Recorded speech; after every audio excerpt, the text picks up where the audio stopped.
At Miraterra, we're focused on helping farmers continue to feed the world. Using a novel sensor technology, we're helping farmers better understand what's happening in their soil and be part of the solution to climate change.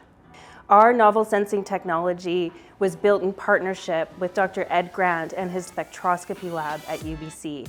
That technology is being built upon to create a new way of looking at soils. Miraterra is really excited to have received $1 million from BC CICE. These funds will help support us get our technology to market more quickly, to make sure that we get from manufacturing our novel sensors in-house to getting contract manufacturers doing that work for us so we can deploy it to more places more quickly. And it will also see us with first customer revenue and starting to get our technology commercialized, which is really exciting for British Columbia, Canada, and for the global deployment of soil health technology in agriculture.